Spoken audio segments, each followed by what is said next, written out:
welcome back sa ating panibagong vlog for today. So ayun mga kagrasa, meron na naman akong ibabahagi sa inyo. Itong trouble na ibabahagi ko sa inyo ay isa ito sa katanungan ni Alvin Aurea ng Tacloban, Leyte. So Boss Alvin Aurea, maraming salamat sa suporta. So ito na yung sagot sa tanong mo na anong gagawin kapag bagong overhaul, malamig yung buga dito sa may exhaust. So ito yung gagawin ko. Simple lang naman to mga kagrasa.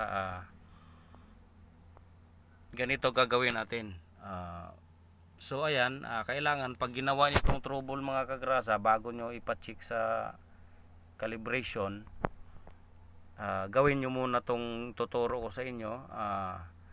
Katulad nyan, pagka ganitong klase na plunger type injection pump, so kailangan dalawa kayong gagawa nitong trouble na to dahil hindi mo kayang gawin ng mag-isa.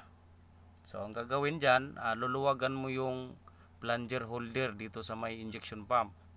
Pagkatapos iikutin mo yung plunger ng gagamit ka ng 19. So ayan, iniikot ko na ng pa-clockwise yan. So lahat ng butas na malamig yung buga dito sa may exhaust, lahat yan i-adjust mo yan mga kagrasa. So ayan, pag na-adjust na, papahigpitan mo yan sa kasama mo yung holder ng ating plunger. So ayan, gayahin nyo lang yan, titingnan nyo lang kung paano ko ginawa. So ayan, double check kung mayroong nagbago. So nakikita mo dito sa may umaandar yan mga kagrasa, mayroong usok na lumalabas. So ayan, chinicheck ko yung buga ng ating tambutso kung okay na. Ang pag-adjust niyan mga kagrasa, kung alin yung plunger na may problema, yun ang luluwagan mo. Ngayon, yung mga okay naman, wag mo nang galawin yan. So hindi naman delikado yon mga ganitong trouble. Kailangan mo lang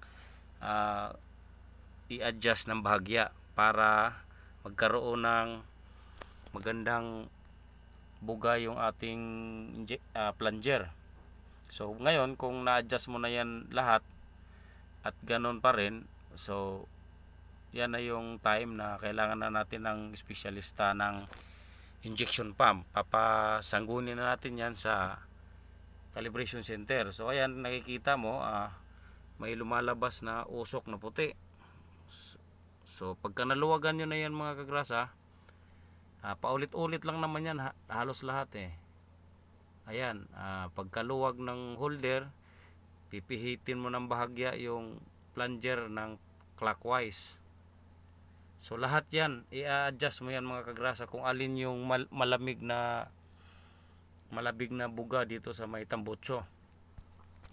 So kadalasan yan mga kagrasa, kapag bagong overhaul, bago nyo isarado yung exhaust para matesting nyo, wag nyo muna ikabit yung exhaust manifold. So hayaan nyo muna paandarin na nakaganyan para ma-check nyo yung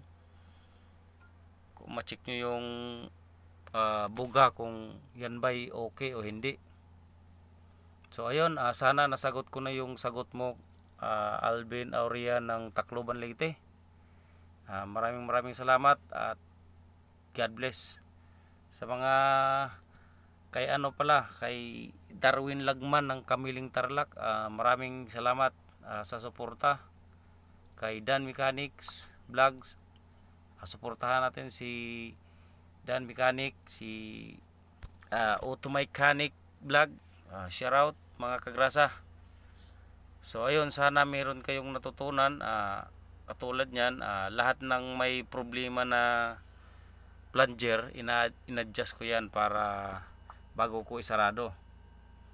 So ayun, madali lang naman yan mga kagrasa. So kailangan nyo nga lang ng kasama. Katulad nyan, yan, dinouble check ko lagi kung pag hinigpitan yung plunger holder kung hindi ba nagbago. So sana meron kayong natutunan. Huwag niyo kalimutang mag-like, subscribe hit nyo na rin yung notification para updated kayo sa susunod kong video mga kagrasa.